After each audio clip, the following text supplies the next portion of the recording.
Hello বন্ধুরা, আমি আজকে রান্না করছি চিতল মাছ। চিতল মাছ আজকে আমি এইভাবে রান্না করছি। অনেকেই অনেক রকমভাবে রান্না করো, আমি এটা চিতল মাছের কালিয়া রান্না করছি। তো চলো দেখা যাক কীভাবে আমি আজকে মাছটা রান্না করলাম। তো মাছটা প্রথমে আমি আজকে নুন হলুদ মাখিয়ে রেখেছি, 10 মিনিটের মতন মাখিয়ে রেখে দিয়েছিলাম মাছগুলোকে। আমার 3 পিস মাছ আছে। তো ওই মাছটা আমি এবার ফ্রাই প্যানে আমি তেল বসিয়ে দিয়েছি, মাছগুলো ভেজে নেব। তো মাছগুলো ফ্রাই প্যানে আমি সবগুলো দিয়ে দিলাম, দিয়ে এবার উল্টে দেব মাছগুলো, 2 পিঠটা ভালোভাবে ভেজে নেব। মাছগুলো আমি কিন্তু খুব কড়া করে ভাজবো না, এই মাছ একটু হালকা করে ভাজতে হয়, কড়া করে ভাজলে কিন্তু ভালো লাগে না, টেস্টটা মাছের থাকে না।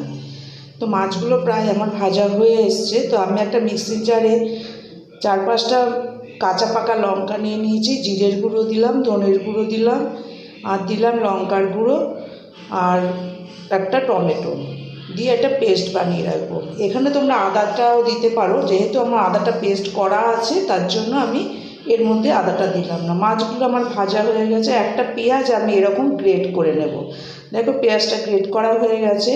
ওই মাছ ভাজার তেলের মধ্যে আর কিছুটা তেল লেগেছিলো, তার জন্য তেল দিয়েছিলাম, দিয়ে পেঁয়াজটা দিয়ে একটু নেড়ে চেড়ে ভাজা ভাজা করে নেব।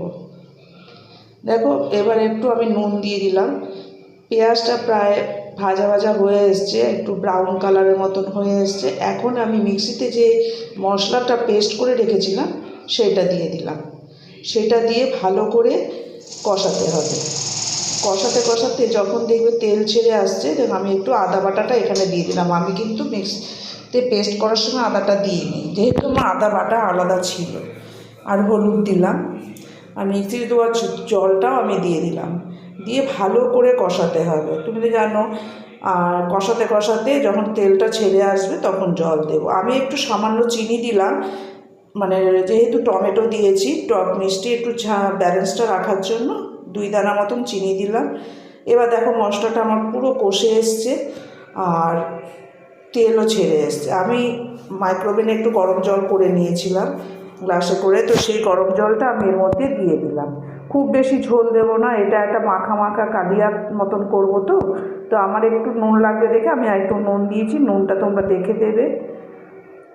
এবার ঝোলটা যে ফুটে যাবে, এখন আমি মাছগুলো দিয়ে দেবো সাজিয়ে। ঝোলটা দেখো ফুটে এসছে, এখন আমি মাছগুলো এর মধ্যে দিয়ে দিচ্ছি। মাছগুলো দিয়ে খানিকক্ষণ হতে দেবো এক পিঠটা। তো মাছগুলো দিয়ে দিলাম, দিয়ে একটু ঢাকা দিয়ে রাখবো। আঁচটা কিন্তু সবসময় মিডিয়াম ফ্লেমে রাখবে, যে কোনো কষা জিনিস করতে গেলে আঁচটা মিডিয়ামে রাখতে হয়। এবার মাছের ওই পিঠটাও আমি উল্টে দেবো, যাতে 2 পিঠে ভালো করে মশলাটা লাগে।